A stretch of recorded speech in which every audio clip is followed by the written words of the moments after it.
Voilà, je suis là aujourd'hui complètement perdue.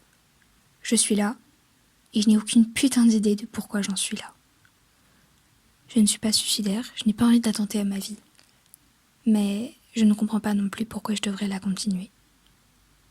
Parfois je repense à moi petite, cette enfant pleine de rêves, de projets, et avec des étoiles dans les yeux en pensant à l'avenir.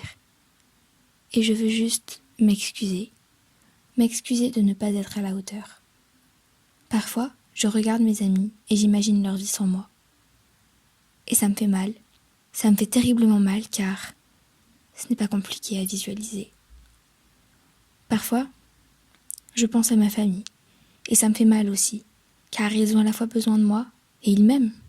Mais la plupart du temps, j'ai l'impression de les faire souffrir plus qu'autre chose. Parfois, je me regarde dans le miroir et je réfléchis à comment m'aimer. Et ça me blesse, car la réponse reste inconnue.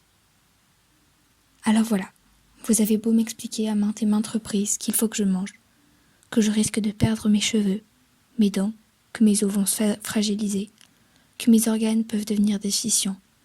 Je ne vois pas pourquoi je devrais nourrir ce corps que je n'aime pas. Vos recommandations et remarques ne m'affectent pas, car vous ne m'aidez pas à répondre à mon inconnu.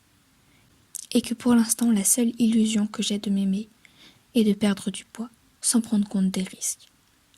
J'ai un jour lu que l'anorexie c'était comme un lent suicide. D'un certain point de vue sans doute, mais du mien non. Car quand on cherche à s'aimer, c'est qu'on a encore envie de vivre, que l'on souhaite un jour être heureux, non?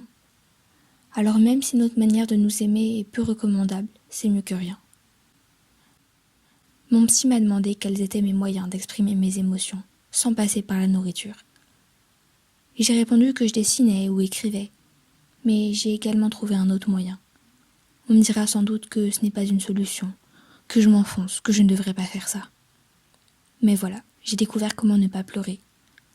Ou du moins pleurer avec des larmes d'une autre couleur. Quand tu traces le premier trait, tu ne sais pas réellement pourquoi tu fais ça. Tu sais juste que ça t'enlève un peu de ta tristesse. De te retrouver face à ta douleur clairement représentée par cette cicatrice violine, comme si tu reportais ton mal-être en le laissant petit à petit s'effacer. Je comprends l'incompréhension face à l'automutilation. Mais encore une fois, c'est une autre solution que j'ai, que l'on a trouvée pour ne pas mourir. Car la question que l'on ne cesse de se poser, ça n'est pas pourquoi on veut mourir. Non, c'est pourquoi rester. Alors je vous le demande, pourquoi rester ?